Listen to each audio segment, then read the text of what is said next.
Est-ce que dans la nuit du 27 au 28 septembre, vous avez eu à appeler votre ministre de la Sécurité pour lui donner des instructions afin de maintenir l'ordre au stade? Non. Est-ce que dans la matinée du 28 septembre, vous avez convoqué le ministre de la Sécurité présidentielle et le commandant du régiment de la garde présidentielle pour leur donner ordre de caserner tous les bérets rouges? Non. Est-ce que vous aviez appelé votre ministre de la Défense nationale pour donner des consignes afin que les militaires ne sortent pas dans cette journée? Le ministre de la Défense était à l'intérieur du pays, comme je l'ai bien dit. Je ne vais pas revenir là-dessus. Il faut être sur place pour donner des instructions. Monsieur le Président, je veux dire, est-ce que vous l'avez appelé au moins au téléphone pour lui dire, mon général, je donne ordre? Non, non. Non.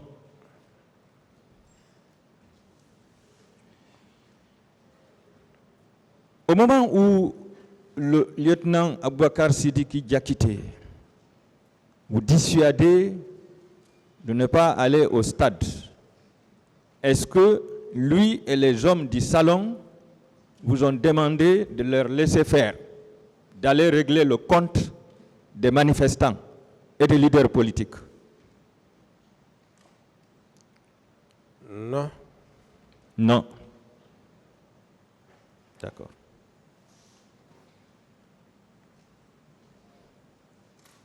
Est-ce que vous maintenez que c'est Joseph Loa, alias Makambo, qui vous a informé pour la première fois que Toumba était allé au stade?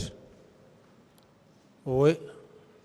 Est-ce que vous maintenez également que c'est lui qui vous a informé que Toumba était de retour du stade? Oui.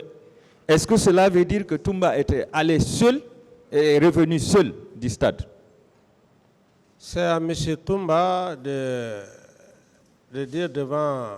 De répondre à cette question. De répondre à cette question. Et vous-même?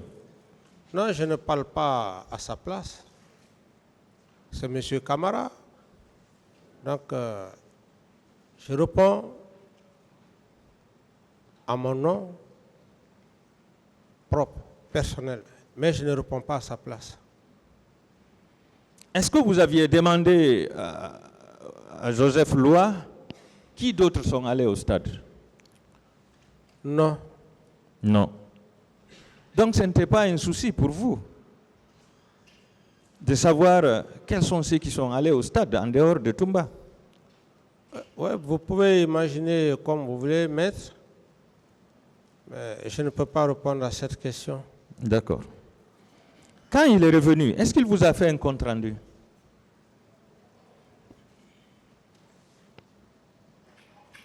J'ai déjà répondu à cette question. Oui, je veux avoir la réponse maintenant, là, s'il vous plaît. S'il vous plaît, maître, j'ai déjà répondu à cette question. Donc, il vous a fait un compte-rendu? J'ai déjà répondu à cette question, maître. Et c'est vous qui l'aviez amené en mission? Non.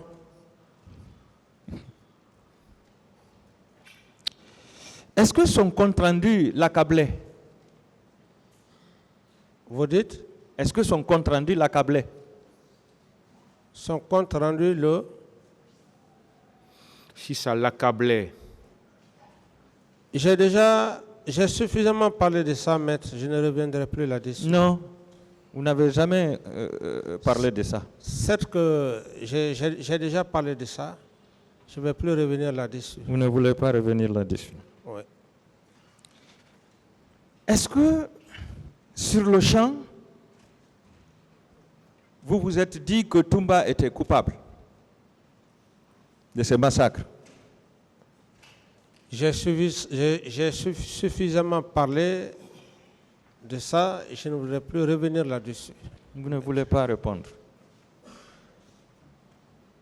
Est-ce que vous aviez immédiatement saisi le ministre de la Justice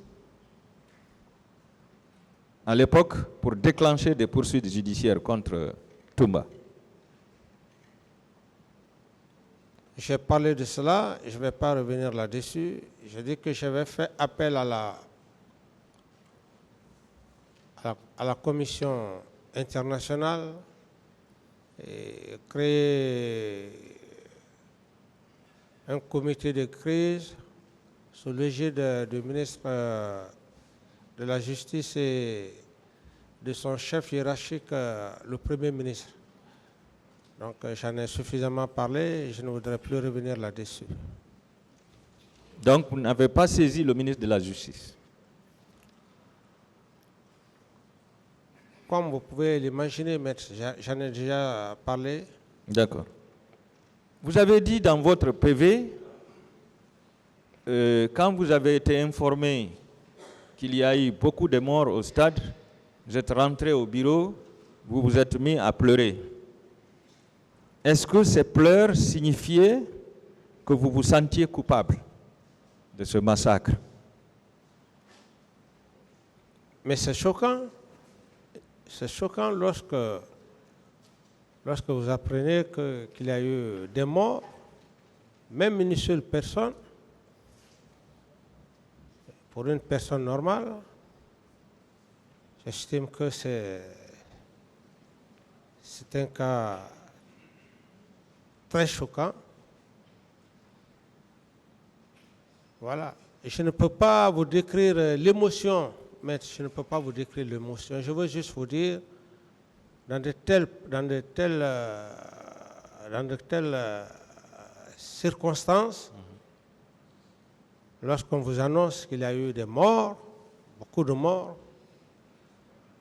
je ne peux pas vraiment vous décrire l'émotion.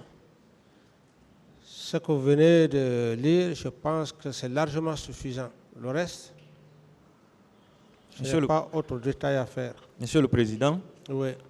Étant donné que ce sont vos hommes qui sont allés au stade pour perpétrer ce massacre, et vous avez été informé par votre chef d'opération, si vous vous mettez à pleurer, est-ce que cela ne veut pas dire que c'est parce que vous vous sentiez coupable? Vous savez, les pleurs d'abord, humainement, c'est naturel. C'est naturel. C'est naturel, on n'a pas besoin... les pleurs sont naturels pour tout être humain. Et je n'ai pas besoin de vous expliquer ça.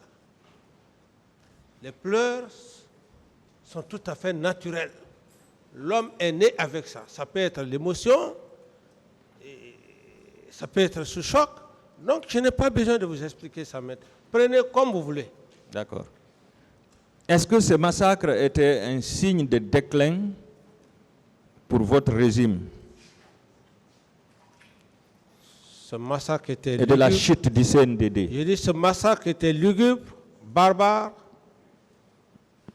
et féroce pour cette raison que j'avais mis toutes les commissions en marche afin de faire la lumière. Ça ne devrait pas rester impuni. Et Dieu merci. Est-ce que c'était un signe de déclin de votre régime? C'est ce qu'il veut savoir. Non, pas un problème de déclin, c'est juste un choc. Un choc, on ne parle même plus là de D'autres problème. questions? Non, on ne parle même pas de problème de c'est bon, déclin. M. Cameron. C'est un choc. D'autres questions? D'accord.